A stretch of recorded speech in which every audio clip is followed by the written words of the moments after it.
सप्रेम जय जीव। आत्मार स्वरूप कौन आसतु जानिबा। प्रकृति में आत्मार स्वरूप कौन।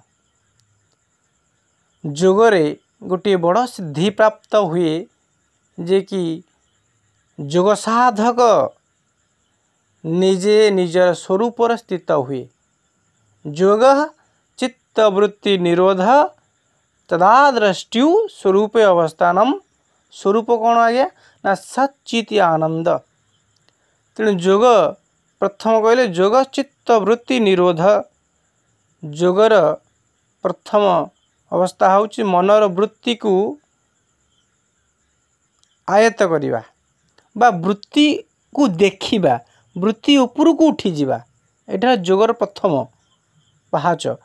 कौन कले यही जो वृत्ति को आयत्त कले बा वृत्ति को देखिले तारा द्रष्टा हेले कौन हम ना द्रष्टा तदा द्रष्टु स्वरूपे अवस्थानम। सेतेबेले द्रष्टा बा आत्मा बा साधक निज स्वरूप स्थित हुए। निज स्वरूप कौन ना सच्चित आनंद। आत्मार स्वरूप है सत्य एवं सी चेतन एवं आनंदमय। उदाहरण नवा जल तत्व। प्रकृति में जलर स्वरूप कौन आ गया ना जल हेले शीतल एवं स्थिर। जे पर्यंत बाह्य शक्ति धरा जाओ सूर्य किरण बा अग्नि संस्पर्श न आसी जल से पर्यंत से निज स्वरूप चित्त हुए नहीं। अर्थात से शीतल एवं स्थिर थाए। अग्नि संस्पर्श रे आसिले से उष्णता सृष्टि हुए बा चंचलता सृष्टि हुए बा से बाष्प परिणत हुए निज स्वरूप चित्त हो जाए।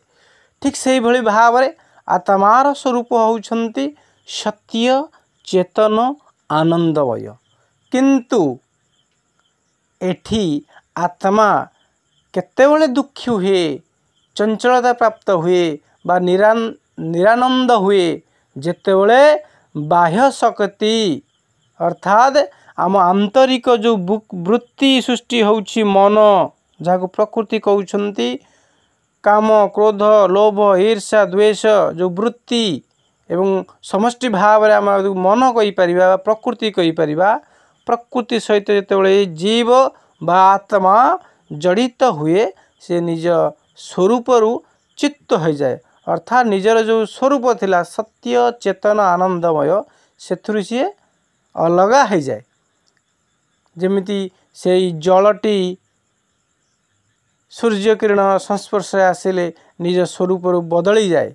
स्वरूप चित्त हो जाए। स्वरूप तलू खसी आसे बा परिवर्तन आसी थाए से उत्तप्त होता है बा बाष्पीभूत होता है।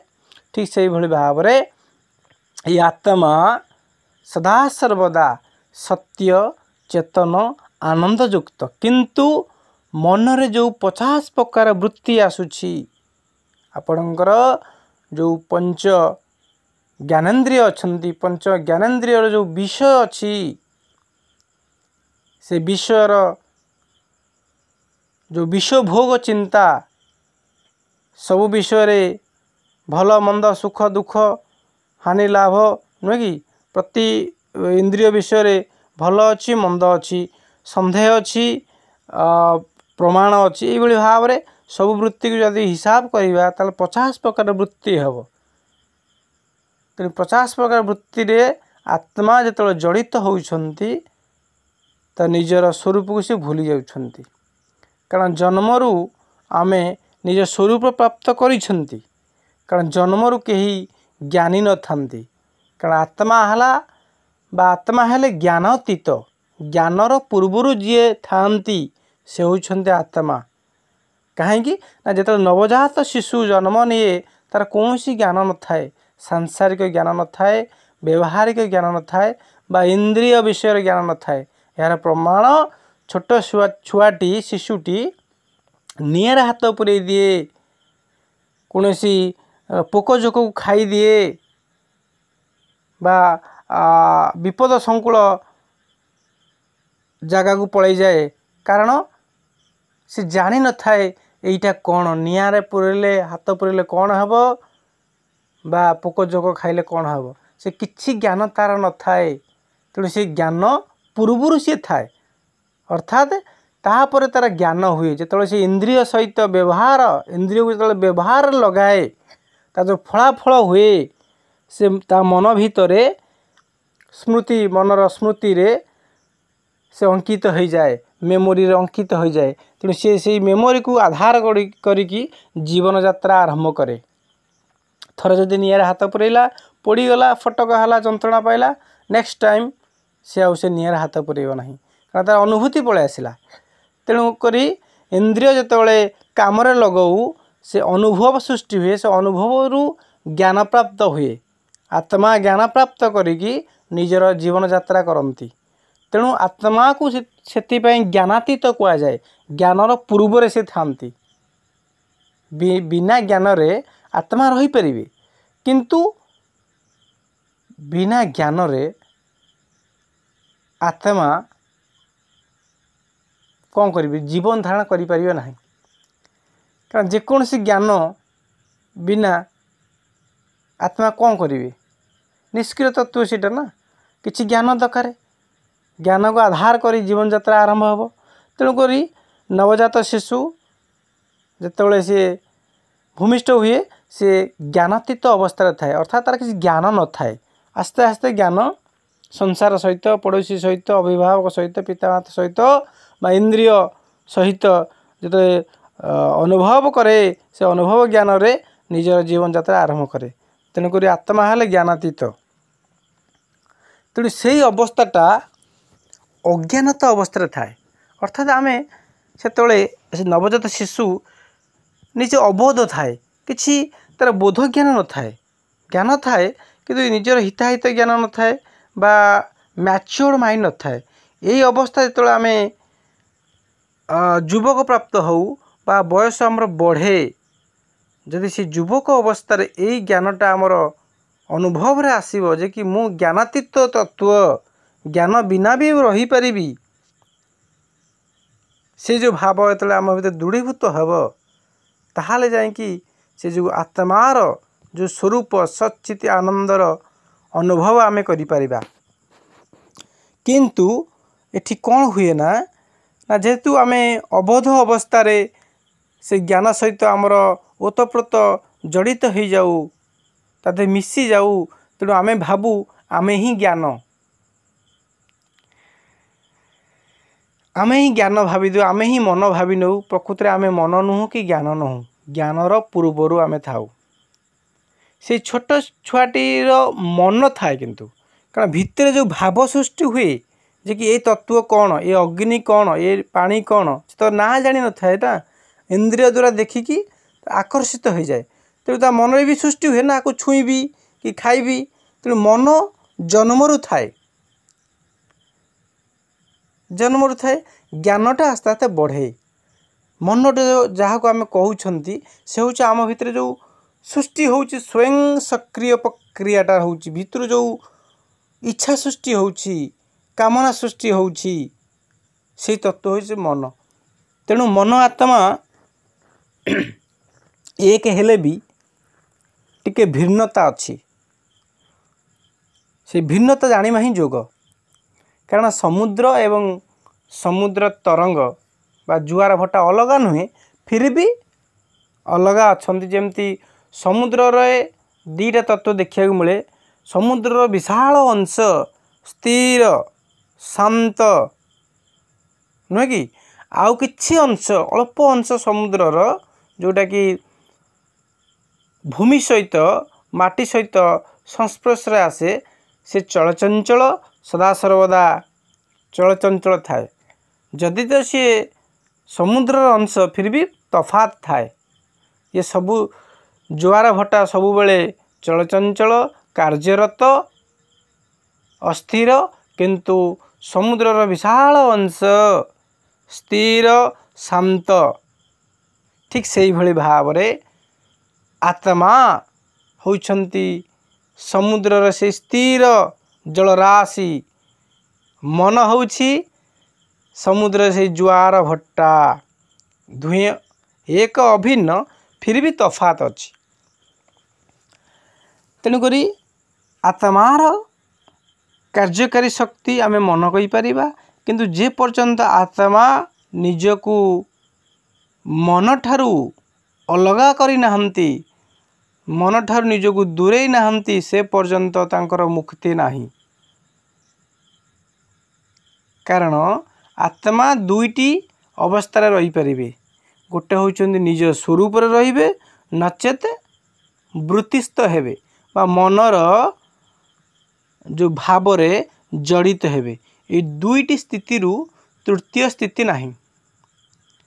स्वरूपस्थ हेले कौन हम ना आमे मनर जो भाव सृष्टि हो सुख दुख जमी समुद्र रे जुआर भट्टा सृष्टि हुए, तेणु मनीष भितर दुईटी भाव सृष्टि हुए, सुख दुख भल मंद पाप पुण्य भल पाइबा घृणा। ये दुईटी वृत्ति रे मन आत्मा को बांधे। तेणुक आम जो जोग साधना करवा एतिक फरक आसो। मनर जो वृत्ति अच्छे सुख दुख भल मंद हानि लाभ जो द्वंद्व रोची दुईटी तत्व रोची से आम अलग हो पार, अर्थात आम निष्क्रिय तत्व हो पार, न्यूट्राल हो पार। जे निष्क्रिय हो पार सी सक्रिय हो पार। निरपेक्ष ही प्रकृत स्वाधीनता।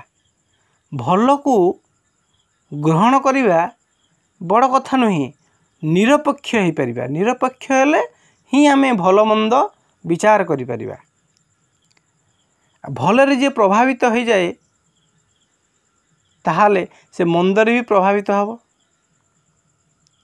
तेणु भल मंदर जे प्रभावित हुए नहीं से निर्द्वंद्व, से द्वंद्वातीत, सुख दुख अतीत से थांती बा ज्ञान अज्ञान अतीत रे। तेणु स्वरूप प्रकृत रे आमर रोचे आत्मार स्वरूप निष्क्रिय तत्व है आत्मा, किंतु मन सब क्रियाजुक्त। जिते से निजक जानू ना आत्मा ताहाले तांको पक्षर द्वितीय कौन भाव रोचे ना सी वृत्तिस्थ हेबे, मनर गोलाम हेबे, मन सहित जड़ित हेबे, आर द्वितीय गति नहीं। तेणु जोगी माने जोग साधन कलापर ये मन ठारू अतीत को पलांती बा मनर द्रष्टा हो जाती।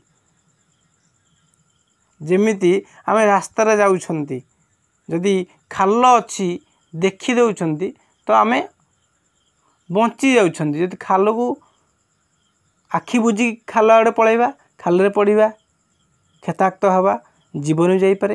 तेणु वृत्ति से भली भाव में गोटे गोटे खाल बा क्षेत बा गर्त बा ट्राप कहि परिबा। जोटे भागवत कहले आपणकर भावना मध्य काल थाई प्राणीता जानी न पाराई। अर्थात जो भाव आवते सृष्टि होउछि, इच्छा सृष्टि होउछि, कामना सृष्टि होउछि, तार भितरे भी आमर मृत्यु अच्छी बा क्षतिर संभावना अच्छी।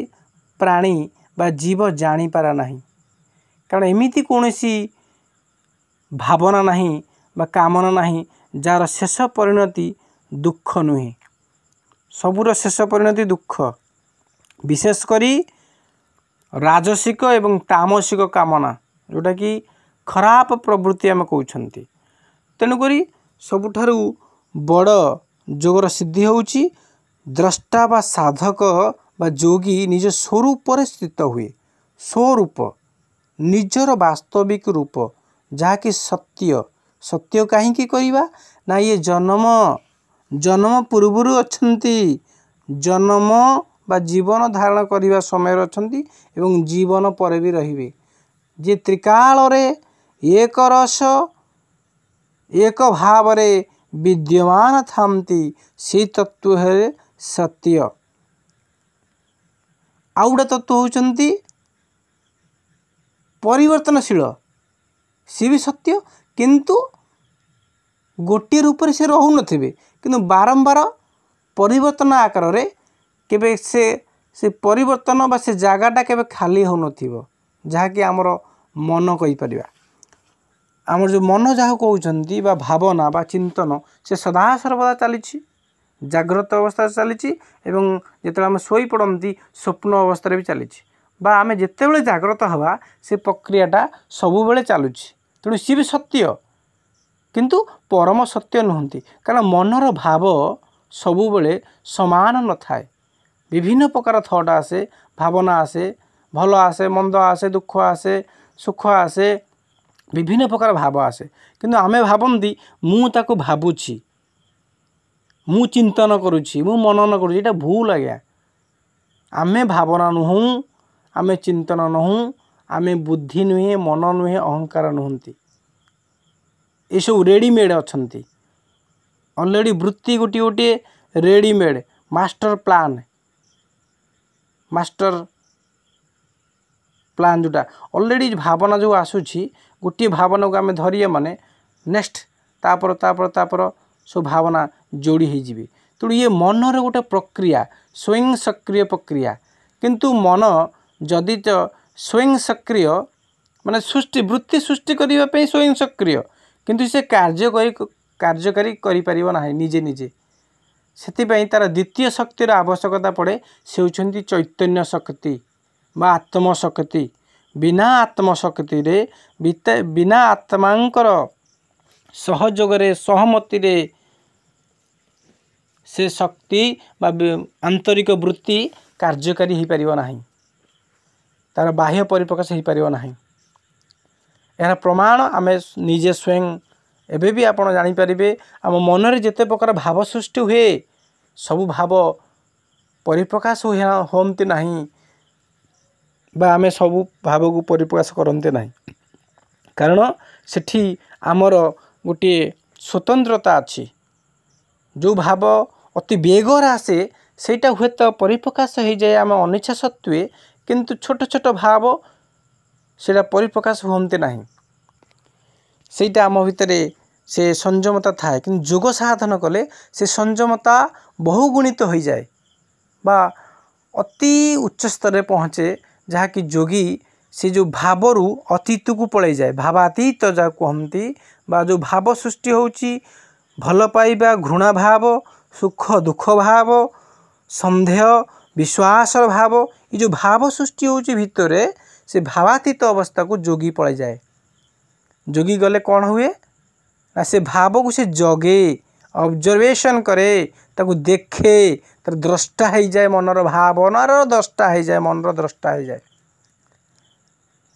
कारण जगत रे जिते प्रकार जघन्य जघन्य अपराध होउछि घटना घटुछि बा भलरु भल जिते काम होउछि एई सब मनर वृत्ति कौ माने जघन्य काम करुछंती जो माने निज स्वरूप को भूली जाइछंती निजर कंट्रोल पावर को भूली जाइछंती निजर चैतन्य सत्ता को भूली जाइछंती से माने ये जो मनर कलुषित वातावरण रे बा कलुषित वृत्ति रे बा नेगेटिव वृत्ति रे जड़ित होइकी ताको कार्यकारी करुछंती से मनर भी भल वृत्ति अच्छी जो माने कि सात्विक गुणर अधिकारी से माने कौन करिछंती ना संयमता रक्षा करिछंती से माने सुख दुख द्वंद्व जो अच्छी से द्वंद्वातीत अवस्था को जाइछंती एवं अभ्यास वैराग्य साधना करिछंती जा फलर कि मन भितर जो दुईटी भाव सबु बेले सृष्टि होउची भल मंद सुख दुख अनवरत लागिछि गोटे पर गोटे फ्रिक्शन ऑफ सेकेंड रे सेटा गति होउची जेहेतु से माने भावातीत अवस्था को जाइछंती द्वंद्वातीत अवस्था को जाइछंती भल भावनार ग्रहण करंती किंतु अन्य पक्षरे जो माने जोग साधन करते नहीं एकांतरे बसवास करते नहीं साधना करी नाहंती गुरु करी नाहंती सशास्त्र अध्यय करी नाहंती श्रद्धा नहीं सेमानंकर गति केबे ये जो मुक्त आत्मार गति बा सात्विक गुणर अधिकारी जो माने बा जोग साधन करते जो माने सेमानक भली हुए नहीं से माने बाछि पारंते नहीं से माने बाध्य होइकी से मनर जो नीच भावना कलुषित भावना राजसिक तामसिक भावना जड़ित हो जाती यहीटा ही फरक हुए ना किछि नहीं प्रत्येक व्यक्ति भितर देवत्व एवं देवत्व अच्छी एवं राक्षस राक्षसपण भी अच्छी असुरत्व अच्छी उभय जुगपत सृष्टि होउछन्ति एका बेले गोटे पर गोटे सृष्टि होउछन्ति कि जो माने निज स्वरूप को जानिछन्ति सेमाने ही केवल देवत्व काम करि पारिबे बाकी जो स्वरूप को जानि नाहन्ति सेमाने असुरत्व बा नीच प्रवृत्तिर दास होइकी रहिबे। तेणु आम्भे माने समस्ते जानिछन्ति जन्मर जुई गोटिए तत्व सदा सर्वदा एक रसरे एक रूपरे रहे से होउछन्ति आमे निजको निजे आमे मु कहू जेते बेले ठरो आमर हेतु पाइलानी सेबे ठरो आमर जो मु केबे सीए चेंज हेनी से मुटा केबे यौवन हेनी बा केबे से किशोर हेनी बा वृद्धावस्था हेनी से मु सदर से गोटे रसरे रहे शरीर परिवर्तन हुए भावरे परिवर्तन आसी थाए किंतु मुरे परिवर्तन आसी न थाए से मु ही प्रकृत आत्मा से जो मुटा शुद्ध मु जो मु बा अहम काम क्रोध लोभ ईर्षा अहंकार देहाभिमान रहित से जो सात्विक मु से ही प्रकृत आत्मा जो मु ये जो मनर वृत्ति रे फसिनी मनर चक्र व्यूह फसिनी से शुद्ध मु से स्वाधीन मु ही आत्मा से मु ही सदा सर्वदा गोटे रसरे से रहे से केबे वृद्धा हुए नहीं केबे बुढ़ा हुए नहीं बा केबे से यौवन प्राप्त करे नहीं बा केबे किशोर हुए नहीं से गोटे रूप रे रुहे से तत्व आमे स्वयं निजको निजे। तेणु आत्मा तत्व कौनसी अलगा तत्व नहे से जदि सत्य ताहले से सत्य सहित आमे सबु बेले ओतप्रोत जड़ित अछंती प्रति मुहूर्त रे से सत्य सहित रूबरू होउछंती सत्य सहित आमे पूरा जड़ित अछंती जोग कले अन्य किछि नूतनत्व किछि मिलिबो नाही जहा थिला एवं अच्छी भविष्य रहिबो से तत्व सहित आमे परिचित अछंती बा परिचित हेबा नूतनत्व किछि नाही जोग। तेणु करी जो आत्मा ये वृत्ति सहित फसिकी रहुची चक्रव्यूह मनर चक्रव्यूह काम क्रोध लोभ आदि षढ़ चक्रव्यूह फसिकी रहुची आत्मा जेतले से निजको अभ्यास एवं वैराग्य रूपक दुईटी अस्त्र द्वारा निजको उद्धार करी निए सेतेबेले ये मन आउ ताको फसई पारे नाही। तेणु करी यही तत्वटी बिना ज्ञान रही पारिबो नाही। तेणु ज्ञान पाइबा को हेले आमर प्रथम है श्रद्धा।